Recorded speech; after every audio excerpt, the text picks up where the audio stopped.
नमस्कार। आज हम एक बहुत ही पुरानी और अम, दिलचस्प कहानी की गहराइयों में उतर रहे हैं। हाँ, देवताओं और दानवों के बीच हुए महासंग्राम की कहानी। बिल्कुल।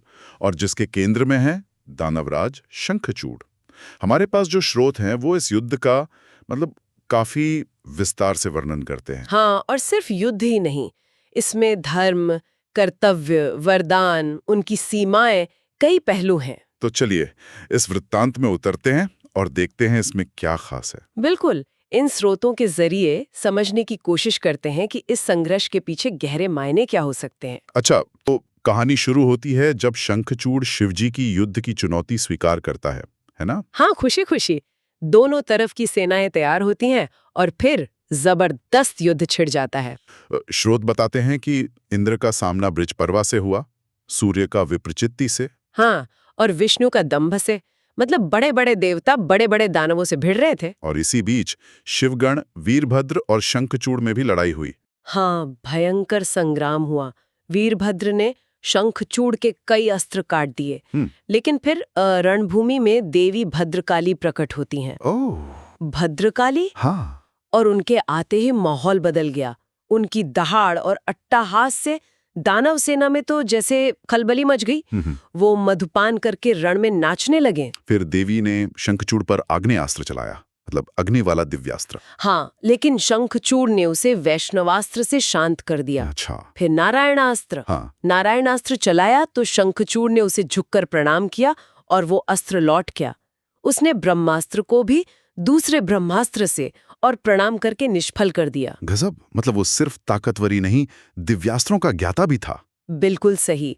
और ये लड़ाई भद्रकाली और शंखचूड़ की ये काफी लंबी चली। बाकी सब तो जैसे दर्शक बन गए थे। हाँ, देवी ने उसके दिव्यास्त्र अपने मुंह में ही समा लिए, ऐसा भी जिक्र है। हाँ, और आखिर में देवी ने एक जोरदार मुक्के से उसे बेहोश कर दिया। बेहोश कर दिया? फिर वध क्यों नहीं किया?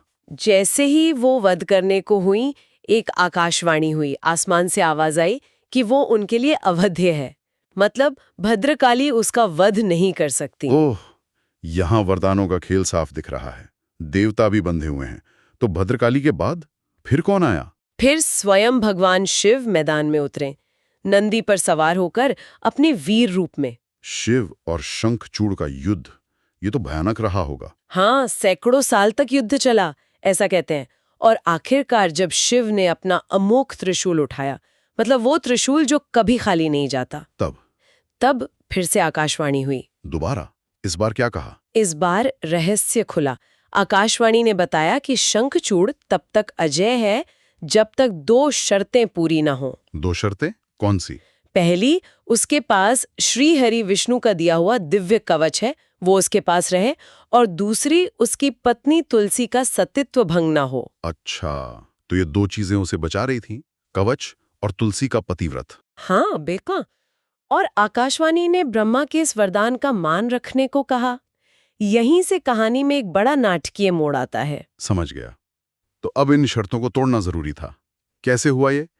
देवताओं ने क्या किया? आप देखिए, शिव जी की प्रेरणा से भगवान विष्णु आगे आए। उन्होंने स्थिति संभाली। विष्णु जी ने, उन्होंने क्या किया? उन्होंने एक बूढ़े ब्राह्मण का रूप धरा और शंखचूड़ के पास पहुंच गए, दान मांगने। दान मांगने? हाँ, पर पहले वचन ले लिया कि जो मांगेंगे वो देना पड़ेगा। शंखचूड़ तो अपने वचन का पक्का था। हाँ, दानवीर भी कहते हैं उसे। बिल्कुल। तो उसने वचन दे दिया और फिर ब्राह्मण रूपी विष्णु ने छल से वही दिव्य कवच दान में मांग लिया। ओह, कवच मांग लिया। और शंखचूड़ ने दे दिया। हाँ, वचन से बंधा था तो देना पड़ा। कवच क्या, और फिर तुरंत विष्णु ने शंखचूड़ का रूप धरा, मतलब शंखचूड़ बनकर। हाँ, उसका रूप धरकर तुलसी के पास गए और उनका पतिव्रत धर्म खंडित कर दिया। तो दोनों शर्तें पूरी हो गई, कवच भी गया और तुलसी का सतीत्व भी भंग हुआ। हाँ, और जैसे ही ये हुआ, शंखचूड़ की अजेयता खत्म हो गई। और तब भगवान शिव ने अपने त्रिशूल से, हाँ, अपने विजय नामक महात्रिशूल से शंखचूड़ का वध कर दिया। वध के बाद क्या हुआ शंखचूड़ का? कथाओं के अनुसार वो शाप से मुक्त होकर अपने असली स्वरूप में, मतलब श्री कृष्ण के पार्षद के रूप में वापस गोलोक चला गया। अच्छा, और एक और बात, शंख की उत्पत्ति वो भी इसी कहानी से जुड़ी है ना? हाँ, बिल्कुल। माना जाता है कि शंखचूड़ की हड्डियों से ही शंख बने। ओह, इसीलिए शायद शिवजी के पूजन में शंख का जल इस्तेमाल नहीं होता। हाँ, यही कारण बताते हैं, क्योंकि वो उनके द्वारा मारे गए दानव का प्रतीक है, लेकिन वही शंख जल श्री हरि विष्णु और लक्ष्मी जी को बहुत प्रिय है। तो शंखचूड़ के वध के साथ युद्ध खत्म हुआ और शांति स्थापित हुई। हाँ, महासंग्राम समाप्त हुआ। तो ये थी शंखचूड़ के वध की कहानी। इसमें वीरता है, छल है, वरदान है, नियति है, सब कुछ है। हाँ, और ये सोचने पर मजबूर करती है कि क्या बड़े लक्ष्य के लिए अपनाए गए साधन हमेशा नैतिक होते हैं? सही कहा, ये एक बड़ा सवाल है। और ये भी कि जब वरदान और कर्तव्य टकराते हैं तो धर्म का असली रूप क्या होता है? ये कुछ ऐसे गहरे सवाल हैं जिन पर सोचा जा सकता है।